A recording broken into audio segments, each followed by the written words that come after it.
تو بھائی یہ پیغام ہے اس سورت کا. حضور سرور دو عالم صلی اللہ علیہ وسلم نے اگر خواب میں فرمایا کہ یہ سورت پڑھو تو پیغام یہ ہے کہ اللہ کے عذاب سے بچنے کا راستہ سوائے اس کے کوئی اور نہیں کہ قد افلح من زکاہا میں داخل ہو جاؤ، کہ ان لوگوں میں داخل ہو جاؤ جو اپنی جان کو پاک صاف کرتے ہیں اللہ تبارک و تعالیٰ کے خاطر. گناہوں سے بچو. ارے یہ گناہ ہے جو عذاب کو دعوت دیتے ہیں، یہ معصیتیں ہیں جو اللہ تعالیٰ کا قہر بلاتی ہیں، یہ منکرات ہے جو اللہ تبارک و تعالیٰ کے غصے کو دعوت دیتے ہیں. تو تم چاہو کہ کام تو سارے وہ کرتے رہو جو پچھلی امتیں جن کے اوپر ہلاک کی گئی اور اللہ تعالیٰ تم پر رحمتیں نازل کرے. قرآن کا ارشاد تو یہ ہے کہ اپنے آپ کو پاک صاف بناؤ ان گناہوں سے. اور وقد خاب من دساہا، نامراد ہے وہ شخص جو پھنسا لے اپنی جان کو ان گناہوں کے جال میں پھنسا لے. یہ پیغام ہے جو اللہ تعالیٰ تبارک و تعالیٰ نے آیت میں دیا. اور پھر اس کا ایک نمونہ بھی بتا دیا کہ دیکھو قوم سمود کی، صالح علیہ السلام کی قوم، اس نے سرکشی اختیار کی، کذب ثمود بالطغوا. اس کا نتیجہ کیا ہوا؟ آخر میں قرآن کریم کہتا ہے فدمدم علیہم ربہم بذنبہم، ان کے پروردگار نے ان کی اینٹ سے اینٹ بجا دی ان کے گناہ کی وجہ سے. تو اگر سرکار دو عالم صلی اللہ علیہ وسلم نے فرمایا ہے کہ سورہ والشمس وضحاہا پڑھو، تو در حقیقت تلاوت اپنی جگہ بے شک باعث اجر و ثواب ہے، لیکن اس میں مجھے تو پیغام یہ نظر آتا ہے کہ اللہ کے بندو، یہ جو دن رات بیٹھے ہوئے تبصرے کرتے رہتے ہو، مجلسیں جمی ہوئی ہیں، تبصرے ہو رہے ہیں، فلاں نے یہ کر دیا، فلاں نے یہ کر دیا، بتاؤ ان تبصروں سے کیا حاصل؟ جتنا وقت یہ تبصروں میں گزار رہے ہو، مجلس آرائی میں گزار رہے ہو، اتنا وقت اللہ تعالیٰ کی طرف رجوع کر کے اپنے گناہوں سے استغفار کرو، توبہ کرو، امت کے شامت اعمال کی معافی مانگو، اللہ تعالیٰ سے امت کی شامت اعمال رفع کرنے کی دعائیں کرو، اللہ تعالیٰ سے رجوع کرو اور اپنے حالات کا جائزہ لو. آج مصیبت ہم پر یہ آ گئی ہے کہ اگرچہ ہم کہتے سب ہیں کہ یہ ہماری شامت اعمال ہے، یہ ہمارے گناہوں کا نتیجہ ہے، گناہوں کا وبال ہے، لیکن سوال یہ ہے کہ اگر اس نقطہ نظر سے دیکھو کہ یہ جو ہم کہہ رہے ہیں کہ ہمارے گناہوں کا وبال ہے، تو کسی گناہ کو چھوڑنے کا کوئی ارادہ بھی کیا؟ کسی گناہ کو ترک کرنے کا کوئی اقدام بھی کیا؟ کبھی اس طرح جائزہ لے کر بھی دیکھا کہ میری زندگی میں کیا کیا گناہ آئے ہوئے ہیں اور میں ان میں سے جن کو چھوڑ سکوں چھوڑ دوں؟ کبھی اس طرح جائزہ لے کر دیکھا؟ اگر نہیں دیکھا تو یہ تو باتیں ہی باتیں ہیں کہ ہمارے گناہوں کا وبال ہے، ہمارے گناہوں کی سزا ہے. تو بھائی خدا کے لیے قرآن کریم ایسے موقع پر فرماتا ہے یا ایھا الذین آمنوا علیکم انفسکم لا یضرکم من ضل اذا اہتدیتم. اے ایمان والو، اپنی جانوں کی خبر لو، اپنی خبر لو.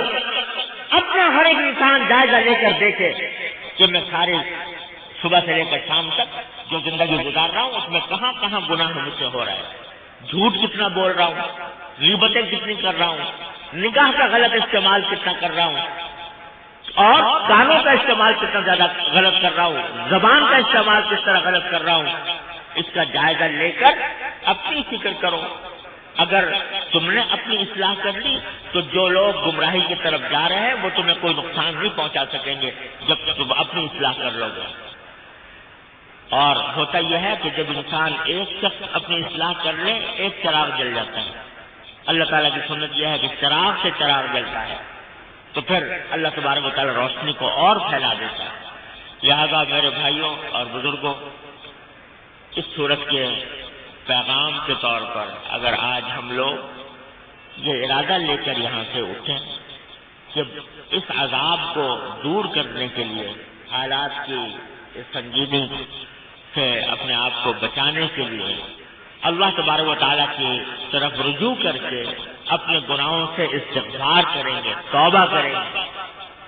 میں عرض کرتا ہوں کہ ہم سب اس بات کا ارادہ کریں کہ جا کر صلاۃ التوبہ پڑھ کر اور 2 رکعتیں صلاۃ التوبہ کی نیت سے پڑھ کر اپنی پچھلی ساری زندگی کی توبہ اللہ تعالیٰ سے مانگیں، استغفار کریں، اور آئندہ اللہ تعالیٰ کے سامنے یہ عہد کریں کہ یا اللہ اب ہم آپ کے دین کے مطابق زندگی گزارنا چاہتے ہیں اور گناہوں سے بچنے کا ارادہ کرتے ہیں، اپنی رحمت سے اس کی توفیق عطا فرما۔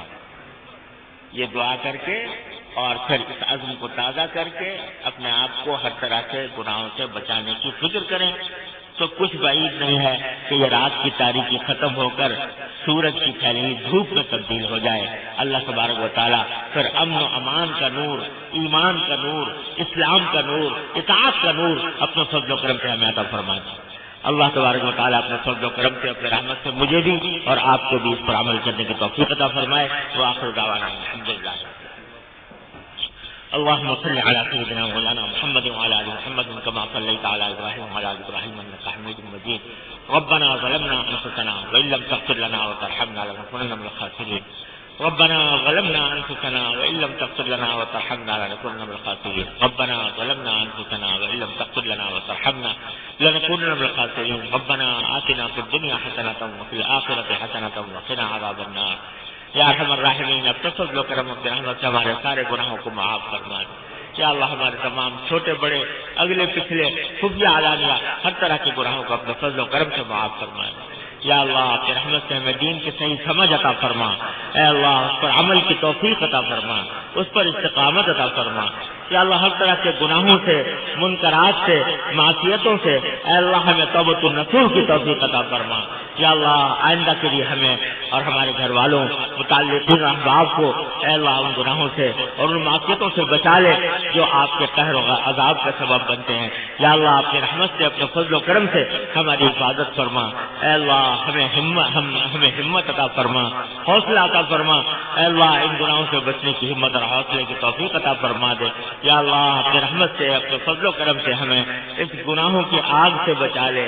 یا اللہ ہمارے ملک کو یا اللہ خانہ جنگی کی آگ سے محفوظ فرما دے۔ یا اللہ دشمنوں کے نرغے سے ہمیں نکال دے۔ اے اللہ دشمنوں کی سازشوں کو ناکام و نامراد فرما دے۔ یا اللہ اپنے قہر و غضب ہم سے ہٹا لے۔ اے اللہ اپنے رحمت سے اپنے رحمتیں ہم پر نازل فرما دے۔ یا اللہ نبی کریم سرور دو عالم صلی اللہ علیہ وسلم کی سنتوں پر عمل کرنے کی توفیق عطا فرما۔ اے اللہ ہر طرح کے شر سے ہماری حفاظت فرما، ہر طرح کی فتنوں سے عبادت فرما۔ یا اللہ اپنے فضل و کرم سے تمام حاضرین کو ان کے تمام جائز مقاصد میں کامیابی عطا فرما۔ اے اللہ ہم میں جو لوگ بیمار ہیں انہیں شفائے کامل عاجل عطا فرما، جو تندرست ہیں ان کے تندرستی کو دور فرما، جو پریشان حال ہیں اے اللہ ان کی پریشانی کو رفع فرما۔ اے اللہ سب کے دلی مرادوں کو پورا فرما دے، عافیت کے ساتھ پورا فرما دے۔ یا اللہ حاجی مرید احمد صاحب رحمۃ اللہ علیہ کی مکمل مغفرت فرما، ان کو درجات عالیہ عطا فرما۔ اے اللہ ان کی اولاد کو اب ان کے نقش قدم پر چلنے کی توفیق عطا فرما، صبر جمیل اجر جزیل عطا فرما۔ یا اللہ تمام حاضرین کی جائز مرادیں اپنے فضل و کرم سے پورا فرما دے۔ اللهم انا نسألك من خير ما سألك من عبدك ونبيك محمد صلى الله عليه وسلم، ونعوذ بك من شر ما استعاذك من عبدك ونبيك محمد صلى الله عليه وسلم۔ ربنا تقبل منا انك انت السميع العليم وتب علينا انك انت التواب الرحيم، وصلى الله تعالى على خير خلقه محمد وآله وصحبه اجمعين، آمين برحمتك يا